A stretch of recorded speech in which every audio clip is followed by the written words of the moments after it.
C'est-à-dire qui se prostituait au dieu d'Égypte. C'est pour ça que le Seigneur dit tes amants en Égypte. Tu as retroussé ta robe et tu t'es donné à tes amants. Tu n'es pas comme les prostituées qui se font payer, mais c'est toi qui as payé tes amants pour aller avec eux. Ça veut dire que quelqu'un qui se prostitue, comme l'œcuménisme, tout ça, ou qui a une religion qui n'est pas du Seigneur, eh bien, il a puisé sa... C'est une prostitution. Parce que l'Éternel est notre époux, mais dès l'instant que tu n'es pas dans la doctrine de la parole de l'époux, qui n'a pas reçu sa semence, parce que la parole c'est la semence, si tu reçois la semence de quelqu'un d'autre, ça veut dire que tu as couché avec quelqu'un d'autre. Alléluia. Tu n'as pas la semence du mari. L'épouse, elle doit recevoir la semence du mari. Alléluia. Et elle est destinée à recevoir sa semence. Un semeur sorti pour semer. Et la Bible, elle dit, on appellera ta terre épouse. Ésaïe 62, verset 2. Alléluia. Apocalypse 21, verset 1 à 27. La nouvelle Jérusalem, l'épouse, la nouvelle terre. Et je répondrai sur ta terre qui est desséchée, je répondrai de mon esprit. Ésaïe 44, verset 3. Je répondrai de l'eau sur la terre desséchée et mon esprit sur tes rejetons. Ben, ça veut dire quoi? Ça veut dire que on appartient au Seigneur, on doit recevoir sa semence. Il est l'époux, nous sommes l'épouse. Et la parole, c'est la semence. Alléluia. Si tu reçois la semence de quelqu'un d'autre, qui n'est pas la parole de Dieu, alors tu en adultères. Tu as reçu la semence de quelqu'un d'autre, et quand tu ouvres soi-disant des bâtiments églises, on l'appelle l'église, alors que ça n'existe même pas tout ça, le Seigneur n'a pas connu ça, eh bien tous ceux que tu instruis à l'intérieur, ça deviennent des bâtards pour le Seigneur. C'est pas de Dieu. C'est même pas, on va dire par là, c'est même pas des bâtards, parce que déjà pour appartenir au Seigneur, il faudrait déjà que tu l'appartiennes au départ. Comprenons, on dit Israël, mais Israël au départ était dans la main de Dieu. Le Seigneur dit tu m'as abandonné pour tes amants. Mais quand on regarde les religions d'aujourd'hui, il n'y a pas de départ, ils ont toujours été dans l'erreur. Donc on peut dire même que le Seigneur les ignore carrément, ils n'ont jamais connu. Et quand le Seigneur disait voici tu t'es prostitué à tes amants, parce qu'Israël déjà au départ était à lui. Hein? Quand Israël était jeune, je l'aimais, dit le Seigneur.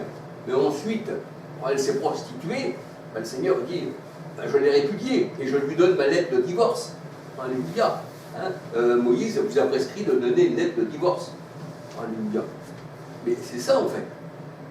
Parce que le Seigneur ne pouvait pas rester avec une épouse adultère, avec une fausse, avec une, on va dire, une source qui a tari, qui, on va dire, polluée. Pour ça, le Seigneur a dit vous avez été boire en Égypte et vous avez été boire une eau trouble. Pourquoi as-tu été allé boire en Égypte? Alléluia. Donc, en fait, c'est ça qu'on réfléchit bien. Alléluia. La prostituée est une fausse. Proverbe 23, 27. Elle s'est prostituée avec ses amants. Ézéchiel 16, versets 15, 26, 27, 28, 29, 30, 31 à 34. Et aujourd'hui, nous voyons qu'il y a l'œcuménisme, en fait. Mais le Seigneur, même cet œcuménisme, dans un sens, on ne peut même pas dire qu'il y a l'œcuménisme. C'est le monde qui se rencontre, c'est tout. Maintenant, si ces religions qu'il y a aujourd'hui étaient déjà du Seigneur, et puis qu'ils auraient fait l'œcuménisme après, on pourrait dire, bon, ils ont fait l'œcuménisme, alors là, ils se sont mis en adultère. Mais déjà, ils ne sont même pas sauvés, ils ne sont même pas au Seigneur. Ils ont été dans les religions qui n'existaient pas autour du Christ. Parce que adventistes, armée du salut, catholiques, protestants, musulmans, bouddhistes, tout ce que vous voulez, n'existaient pas autour du Christ. Le catholicisme, il est venu plus de 300 ans après, le catholicisme. Mais tous les disciples étaient quand même sauvés. Voyez-vous, on ne choisit pas sa religion dans la parole de Dieu. Le Seigneur dit avant que tu sois né, je t'ai choisi déjà. Bien avant que tu viennes au monde, donc on ne choisit pas. Et dans Jean 15, 16, 19, le Seigneur dit c'est moi qui t'ai choisi, mais c'est pas toi qui m'ai choisi. Et le Seigneur il dit tout ce que le Père attire, ben viens à moi. Mais c'est Dieu qui attire. Et le Seigneur il dit, alors que nous étions encore pécheurs, Christ est mort pour nous, Dieu est mort pour nous. Hein, Dieu en Christ, alléluia. Hein, parce que dans Zacharie 11, verset 11-12, on voit que c'est l'Éternel qui a été vendu 30 piastres d'argent, parce que la Bible elle dit Dieu a été manifesté en chair. Alléluia. Donc on voit que c'est l'Éternel qui a été vendu 30 pièces d'argent. Alléluia. Mais, ce qu'il faut dire, que toutes ces religions qui n'existaient pas autour du Christ, le Seigneur les ignore encore aujourd'hui. Il dit, toute plante que mon Père Céleste n'a pas plantée, bien sera déracinée. C'est déraciné, ça, le Seigneur. Il dit ça, c'est du chaume, c'est du foin. C'est sur des commandements d'hommes. Le Seigneur, il dit ça, ça vaut rien. Tu as bâti sur quoi? Sur du sable. Et le sable, la poussière, ça ressemble... C'est l'homme aussi. Quand tu bâtis sur le sable, sur la poussière, le Seigneur disait à l'homme, tu es poussière, tu retourneras la poussière. Et c'est le sable. Mais si tu as bâti sur le rocher, la tempête est venue. Mais tu vas résister. Pourquoi? Parce que c'est le Seigneur qui a bâti. Je bâtirai mon assemblée. Et maintenant, les gens, ils bâtissent aujourd'hui. Mais ça n'a rien à voir du Seigneur. Le Seigneur, je ne l'ai jamais connu. Il n'a jamais connu le Seigneur. Il n'a jamais dit, on ne voit pas dans la parole de Dieu, vous serez des adventistes. Ça y est, adventiste, ah oui, oui. Et toi? Bah, moi, je suis baptiste. Ça veut dire que anabaptiste, moi. Ah oui, ça veut dire que tu baptises de quoi? Oui. Ah d'accord. Et toi? Bah, moi, je suis du 7e jour. Et toi? Bah, moi, mormon. Ah oui, oui, d'accord. Les saints des derniers jours. Ah d'accord. T'es mormon, oui, ouais, c'est vrai. Et toi? Bah, moi, témoin de Jéhovah. Ah oui, ah oui. Et ça existe depuis combien de temps? Ah bah, il y a eu Taz Roussel, il y a eu encore un autre fondateur, je ne me souviens plus, et ci, et ça, et ça. On a choisi de nous-mêmes cette religion qui n'existait même pas autour du Christ, bien sûr, c'est vrai. On l'a choisi quand même. Donc c'est ton propre choix. Quand tu choisis, toi, l'homme, comme l'homme choisit, c'est pas Dieu qui choisit. Et quand l'homme choisit des religions qui n'existaient pas autour du Christ, eh bien ça veut dire qu'il se trompe carrément. Alléluia. Parce que partout dans la parole de Dieu, c'est le Seigneur qui dit Abraham que j'ai choisi, race d'Abraham que j'ai choisi, race d'Abraham mon élu. Alléluia. Donc, on ne choisit rien. Un homme de Dieu, une femme qui appartient au Seigneur, le Seigneur il l'a déjà élu avant qu'elle soit née. Hein, on voit ça dans Romains 1,9, quand on lit Romains 1,9, hein, avec les enfants, il y avait Ésaü, puis Jacob, avant qu'ils soient nés, avant qu'ils connaissent même le bien et le mal, le Seigneur il dit eh bien, j'ai haï Ésaü et j'ai aimé Jacob. Alléluia. Même Paul dit, il s'étonne aussi, Paul, bien qu'il soit un enfant de Dieu, bien qu'il comprenne la parole de Dieu, bien qu'il n'est pas contre Dieu.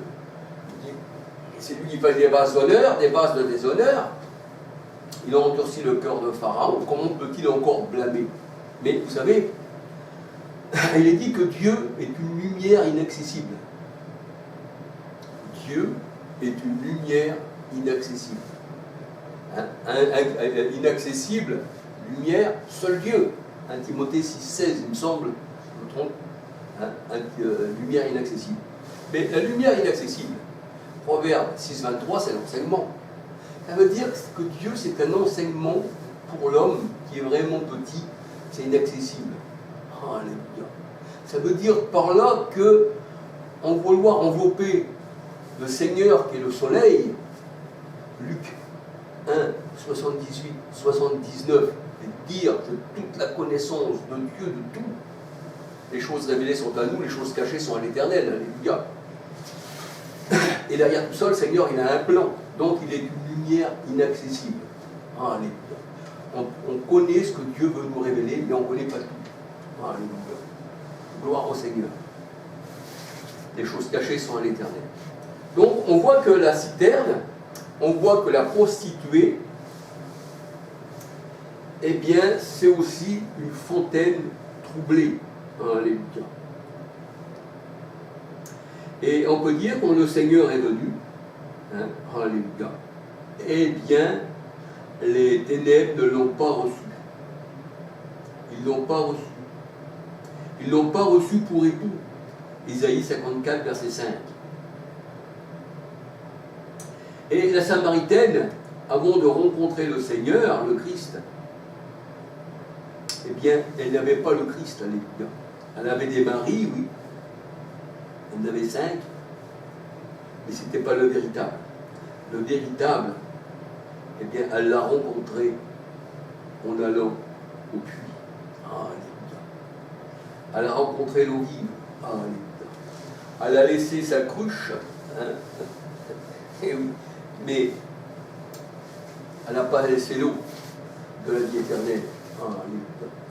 Alors moi je dis, soyons comme la Samaritaine. Alléluia. Soyons comme elle. Allons dire aussi à nos familles combien le Seigneur nous a fait dans notre vie. Alléluia. Et c'est ça qui compte. Alors nous voyons que la source, le puits, la citerne, le réservoir, l'étang, la fontaine, alléluia, hein, eh bien tout ça, tout dépend de la manière que le Seigneur nous le présente. Ça peut être l'eau, ça peut représenter les enfants de Dieu aussi. Alléluia. L'eau, ça peut représenter les enfants de Dieu. Alléluia. Les eaux d'en haut. Hein, louez-le, eau d'en haut, qu'il est dit dans la parole de Dieu. Je crois que c'est dans le psaume 48, je ne me rappelle plus où juste. Et je sais que c'est dans ces zones-là. Hein, les eaux d'en haut louent l'Éternel. Alléluia. Tandis que la parole de Dieu, elle dit aussi que les eaux, aussi d'en bas, on va dire, hein, dans Apocalypse 17, 1, 15, eh bien, ça représente les foules, ça représente le monde. Et la Bible, elle dit, il étend sa main d'en haut et nous retire des grandes eaux. Ça veut dire qu'il nous enlève du monde. Comme Moïse signifie sauver des eaux, qui veut dire sauver du monde. Alléluia. Les eaux représentent le monde dans la parole de Dieu. Donc je ne peux pas aller plus loin. Voilà. Il est un peu tard. J'espère que je ne vais pas trop dérailler parce que voilà. J'espère que je me suis bien exprimé, mais vous voyez où je veux en venir. Alléluia. Que le Seigneur vous bénisse et que le Seigneur vous garde. Et puis à la prochaine vidéo, si Dieu veut. Alléluia. Gloire au Seigneur. Soyez bénis. Alléluia.